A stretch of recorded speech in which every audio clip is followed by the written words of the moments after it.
Locked On Podcast Network presents Locked On Sports Today. Well, that was unexpected. The LA Lakers are being sold again just 18 months after Mark Walter purchased the iconic franchise. Also, what do the Colts have to look forward to in a division that only seems to get tougher and their quarterback coming off a torn Achilles?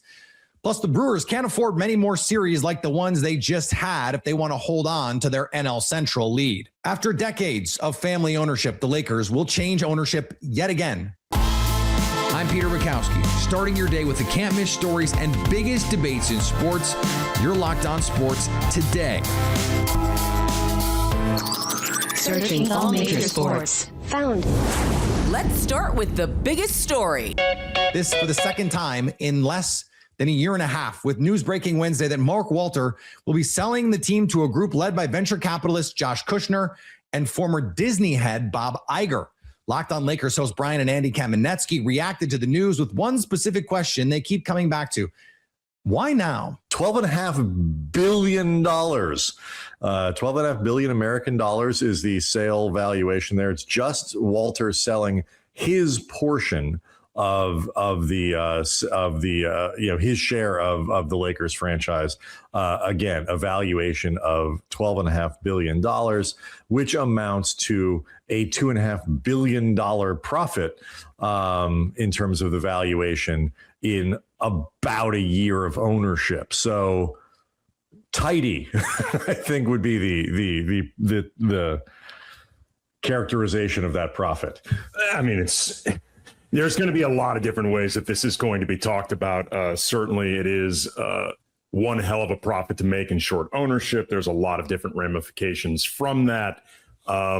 Ramona Shelburne, who broke this story, our friend over at ESPN, said that this deal really came together over the last few days, which is frankly stunning unheard of for a deal of this magnitude. Like, I'm very curious to learn more details about, how this was initiated, whether, Josh Kushner and Bob Iger intuiting that this could be a possibility for Mark Walter perhaps. Well, I mean, Ramona went on 710 and ESPN Radio in LA and kind of walked through this a little bit. And basically, Kushner and Bob Iger have been deeply involved in trying to bid for one of the expansion franchises in Las Vegas.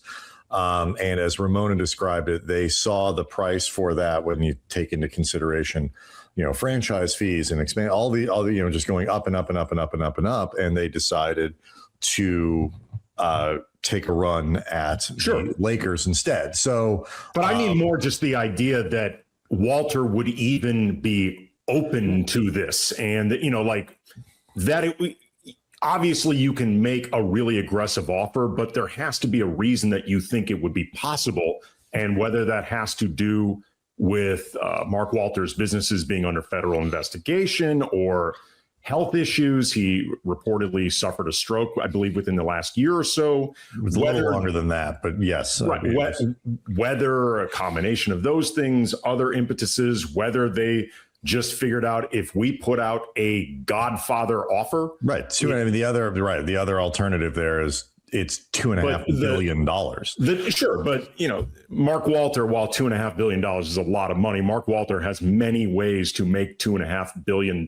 So again, the tick-tock of the why and the impetus and all of that, as we learn more details, is going to be really interesting to learn. You can present Andy all of this, basically every scenario. He's doing it because, I need someone to explain to me why the cash would be needed for if he's under investigation. But that was where most people's minds went. Statement from Bob Iger and Josh Kushner, quote, "As lifelong NBA fans, we are deeply honored for the opportunity to become stewards of Los Angeles Lakers, one of the most iconic sports franchises in the world. We have immense respect for the leadership and vision of Jerry and Jeannie Buss. Our long-term commitment is to build on that foundation, compete at the highest level, and serve this extraordinary team, its fans, and the city of Los Angeles."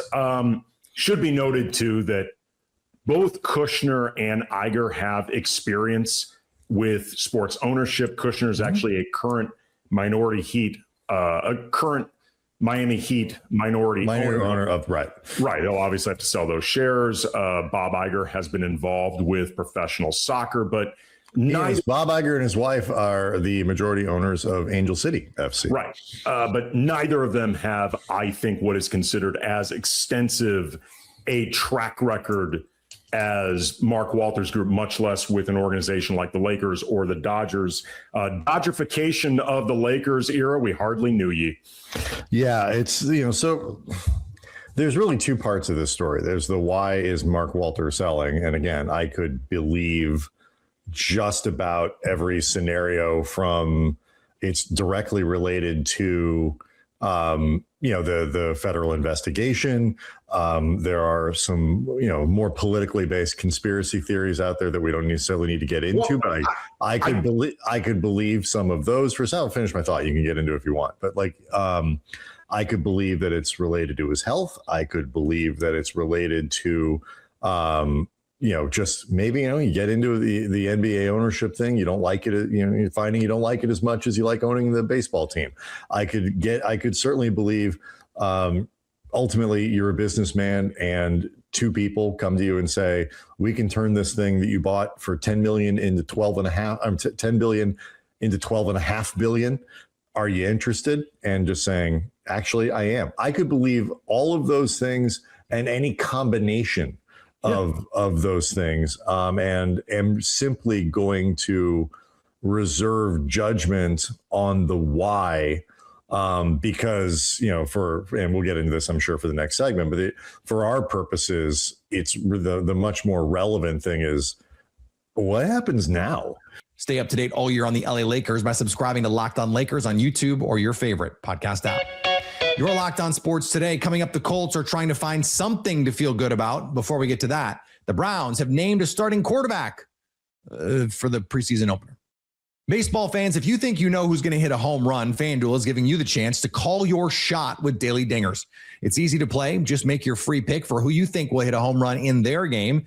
If you're right, you'll receive a profit boost to use on your next bet for a chance at even more winnings.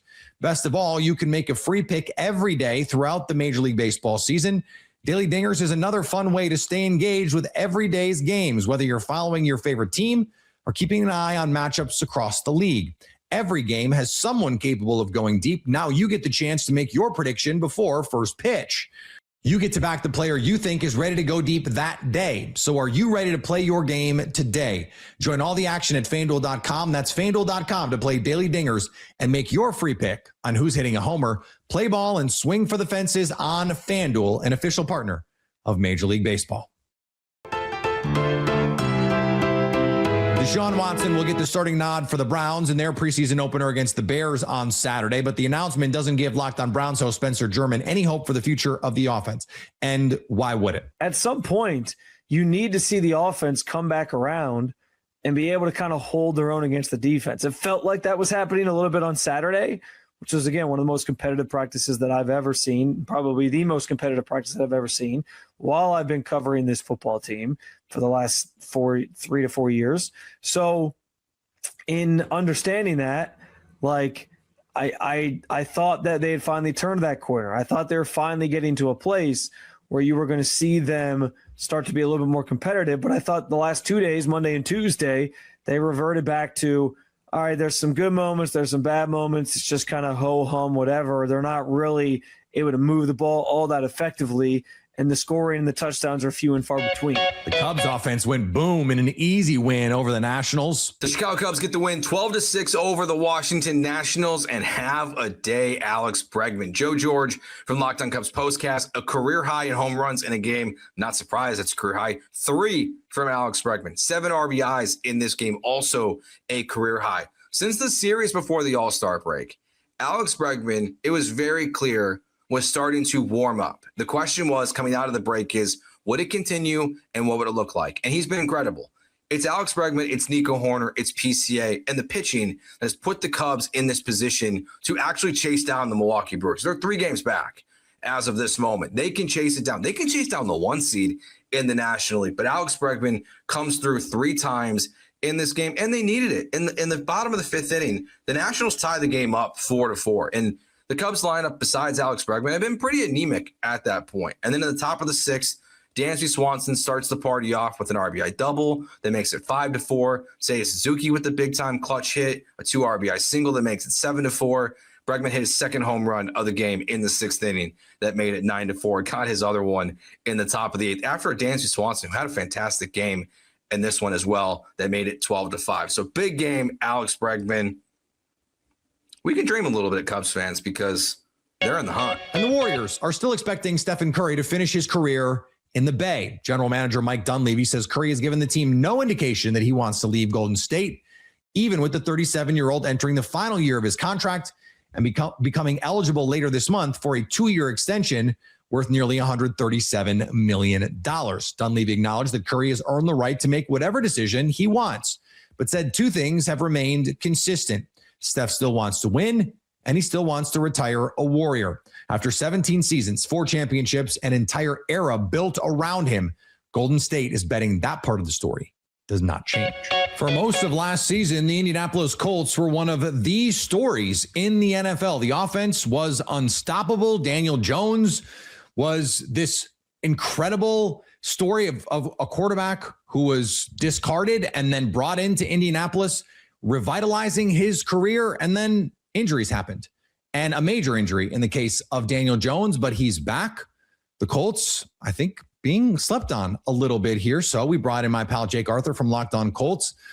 And Jake, reports out of camp, and I know this is something you've been following closely, boots on the ground, is that Daniel Jones looks great coming off his Achilles injury. What can you tell us about his recovery and his status as we head into the regular season? Yeah, I mean, it truly is surprising because you don't have a lot of examples of quarterbacks coming off of Achilles, but the ones you do, you know, they're older guys. Aaron Rodgers with the Jets, Kirk Cousins with the Falcons. Yep. I mean, Jones still, you know, under 30. He's one of, I guess you could say, still a younger guy for the quarterback position. Has looked like it never really happened. And he's taken off and run several times throughout camp. You know, beating an edge rusher to the sideline, or even most recently, he started to go up the middle a little bit as well. And you kind of hold your breath a little bit because you're just kind of waiting for the other shoe to drop, because that's been the story of Jones' career. And it also is how things go for Colts quarterbacks. But so far, so good. I mean, he looks good. He I think part of the concern Zach and I had on our show was, okay, he's out there, but like, is he going to be getting the landmarks on the field when he needs to be in order for Shane Steichen to call things a certain way? Like, is he going to be able to call bootlegs the same way? Because, you know, you're kind of reliant on Daniel Jones' mobility, and he can move, but can he move fast enough? And that really hasn't been an issue right now. Okay, so we saw this offense be absolutely terrific for, 10, 12 weeks last year. Is it fair to think that they can hit the ground running yet again as he comes back here? Yes and no. Okay. So the offense has a lot of continuity, and there's a lot of things coming back from last year to this year, but you're waiting to see what Alec Pierce, wide receiver 1, looks like, because we haven't seen him on the practice field yet since he signed the mega contract in March. So he had the surgery in March as well. It sounds like he's starting to maybe turn up a little bit to start to get close to returning to practice. The Colts have said they do still expect him to be there for week 1, but he's got a broadened route tree that he's going to be running now. He's not just this vertical threat that's taking the top off. Like, he's going to have to do a lot of the boring stuff now as well. So that might take a little bit of growing into. They didn't really go out and find a 1-for-1 replacement for Michael Pittman Jr. They signed like Nick Westbrook-Akina to compete for that spot as like wide receiver 3. I think they think he could be the version of himself that he was in Tennessee a couple years ago. But really, it's going to be like Ashton Dulin stepping into that third receiver role when they're in 13 personnel. But what they're relying on to fill the Michael Pittman Jr. void is Alec Pierce, here's a lot more attention. Tyler Warren, Josh Downs, here's a lot more attention. You guys kind of absorb the workload. We're not really worried about these small potatoes receivers we have outside of you guys. So I think they're going to be very reliant on, Warren and Pierce and Downs to really move things forward. And then if all goes well, you batter guys with Jonathan Taylor in the second half, like what worked so well last year up until, the wheels kind of fell off. But their run game was going at a historic pace when it comes to like EPA per play, unmatched. It was like one of the best run offenses of all time until Daniel Jones gets the fractured fibula, which kind of slows the offense down a little bit. And then ultimately the Achilles ruined everything. So they're going to be very dependent on health and Alec Pierce assimilating to this role seamlessly.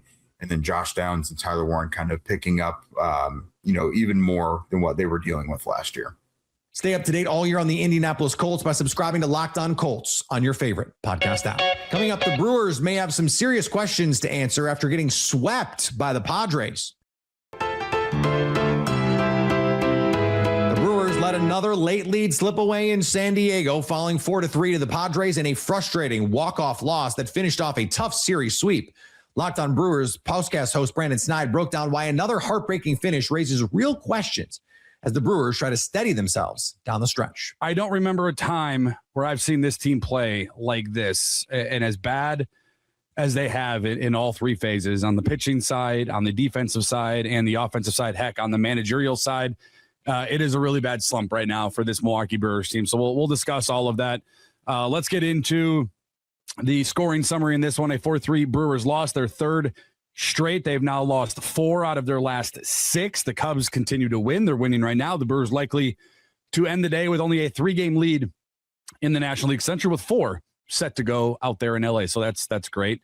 Let's get into your scoring summary as Dustin May got the start for the Brewers. Robbie Ray on the other side for San Diego, and the Brewers would get off to a good start offensively against Robbie Ray. They would work a lot of pitches, get his pitch count up. Gary Sanchez would homer to left field in the top half of the second. That would make it 1-0. The Brewers would take the lead. They would add another run in the top half of the third inning, a Bryce Terrain RBI single, and thanks to an error, Joey Ortiz would score. So after an error, a hit, and a run, the Brewers would be up 2-0 going into the bottom half of the third. However, that would be erased and cut in half as Bogarts would homer to left, 415 feet. That would make it 2-1, and then it would sort of turn into the Dustin May show for the Milwaukee Brewers, and he was just really good in this one. A very low pitch count. He would get, I think, 10 pitches used in the bottom half of the 6th inning, and then I put over on Twitter, I said I would leave Dustin May to pitch the 7th, and they did that. And then I said I would leave Dustin May because the Brewers wouldn't get anything in the 8th. I said I tweeted out and said I would let Dustin May pitch in the 8th inning. Well, he did issue a 4-pitch walk to Gavin Sheets, and that would be enough. Even though for 7 innings Dustin May was electric, that would be enough for Pat Murphy to come out of the dugout and pull Dustin May. And then this is where, for me, it begins the turning point, and it's really going to be the next 4 innings are going to be your turning point. But the decisions from Pat Murphy today cost the Brewers the ball game. Time to reveal where the game was won or lost. It's the turning point. So Pat Murphy electing to go with only one batter for Dustin May in the bottom half of the 8th inning, even though he was on cruise control, did issue a 4-pitch walk. But again, I think he deserved the right to try to figure a way out of that. But he would elect to go not for Abner Uribe, for Chad Patrick, ? I don't know why or what the thought process was. Abner Uribe not available. I still don't know if, and maybe we will find out if what the reason exactly was, but he would decide to go with Chad Patrick, and Chad Patrick would struggle in this one. He would get a double play, but then he would walk the next 2 batters. Then Aaron Ashby would come on, and oh boy, Aaron Ashby. I think you everydayers, I've been out on Aaron Ashby. When Aaron Ashby is on the mound, I don't think Aaron Ashby knows where the ball is going. He's too erratic for me. I do not trust or like Aaron Ashby in a very, very high leverage spot. And I wish Pat Murphy would stop pitching him in that spot because it would be a weak grounder, a bouncer to first base. Here's the thing with this. Aaron Ashby doesn't get there and cover at first. That's not even been the first time he's done that all year. Why did Jake Bauers, A, not take the ball himself? Or B, why did he not let Bryce Terrain take that ball and have an easy out at first base? I don't understand. I guess I'd have to go back and look at the play. I don't know where Bryce Terrain was playing. But nonetheless, Aaron Ashby's too slow to get to first base from the mound. Jake Cronenworth would reach on an infield single, and that would score Tatis Jr. That would tie the ball game up at 2 apiece. Stay with me. We're still in to the turning point in this one because there would be nothing in the 9th or the 10th inning for either one of these guys. Trevor McGill would come on.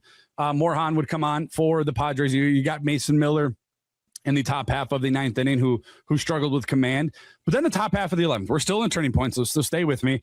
Gary Sanchez with the ghost runner. Bay would run for William Contreras at second. Gary Sanchez would lead things off in the top half of the 11th with a double down the left field line, easily scoring Bay. The Brewers would take a 3-2 lead, and then Gary Sanchez would advance to third base on a wild pitch by Morejon, and then Garrett Mitchell would walk. You had runners on first and bleeping third with no outs.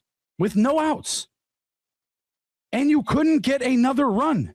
Hamilton would strike out swinging. Joey Ortiz would strike out swinging. They would intentionally walk Jackson Churium. Bryce Terrain, shocker, he would also strike out. I mean, inexcusable for this team not to get another run across the plate in this ballgame. Inexcusable, pathetic. And finally, one of the most electrifying players in NFL history is calling it a career. Russell Westbrook, Mr. Triple-Double himself, has announced his retirement after 18 NBA seasons. He leaves the league as a former MVP, 9-time All-NBA selection, and the NBA's all-time leader with 209 triple-doubles. His peak in Oklahoma City was unlike almost anything we've seen before, including that 2016-17 season when he became the first player since Oscar Robertson to average a triple-double and carried the Thunder to the playoffs after Kevin Durant left. Westbrook never won a championship, and his style made him one of the most debated stars of his generation, but there was never much debate about the force he played with. For nearly 2 decades, Russ played basketball like every possession had personally offended him. And now, one of the defining careers of the 2010s is over. Coming up, it may not mean much, but we've got some real actual football to watch tonight. The offseason, thankfully, is just about over. So at least until tomorrow, stay locked on sports today. Locked On Podcast Network presents Locked On Sports Today.